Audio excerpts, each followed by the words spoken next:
নমস্কার বন্ধুরা, মহাজীবন কথা এই চ্যানেলে আপনাদের স্বাগত। আমরা শুনছি বাবা নিপকরড়ী মহারাজের পূর্ণজীবনী। তাতে গত পর্বে আমরা শুনেছিলাম নিপকরড়ী গ্রামে বাবার ভক্তরা বাবাকে সঙ্গে নিয়ে মথুরা বৃন্দাবন ঘুরতে যাওয়ার কথা বললে বাবা তাতে রাজি হয়ে যান। আজ শুনবো তার পরের অংশ। আসুন তবে শুরু করি আজকের পর্ব। নিপকরড়ী গ্রামের নিবাসীরা বাবাকে বলেন, বাবা চলুন আমরা মথুরা বৃন্দাবন ঘুরে আসি। তাই শুনে বাবা বলেন, হ্যাঁ চলো, তোমরা রওনা দাও, আমি কিছু সময় পরে যাব।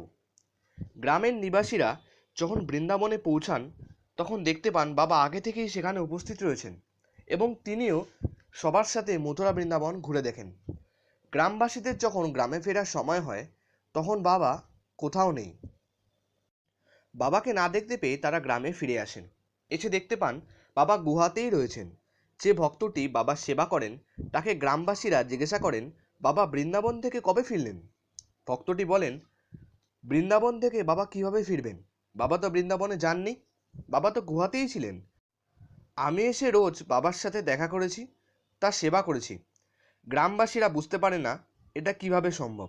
একই সময়ে একটি মানুষ দুটি ভিন্ন জায়গায় কিভাবে থাকতে পারে। এই নিপকরড়ী গ্রামের আরেকটি ঘটনা বলি। এই গ্রামেই বসবাস করেন রামসেবকজি। রামসেবকজির বাবা নিপকরড়ী ধামে কুয়ো তৈরি করিয়ে দিয়েছিলেন। তখনকার দিনে জলের ব্যবস্থা করে দেওয়া পুণ্যের কাজ হিসাবে ধরা হতো।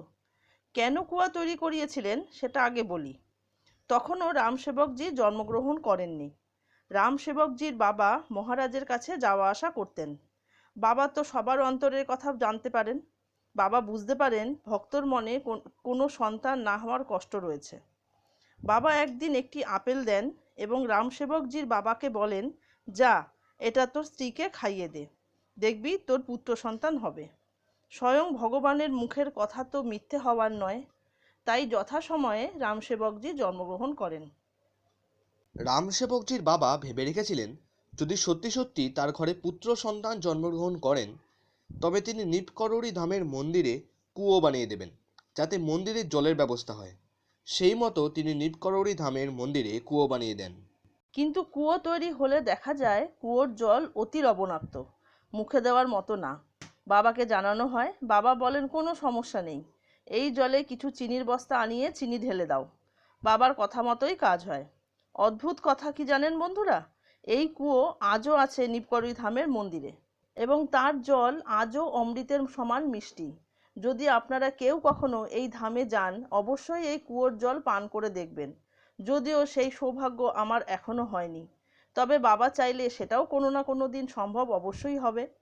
আজ তবে রাখি বন্ধুরা, আমরা আবার নিপকরড়ী ধামে থাকা বাবার কাছে ফিরব পরের পর্বে। বাবার আশীর্বাদে সবাই ভালো থাকবেন। রাম রাম।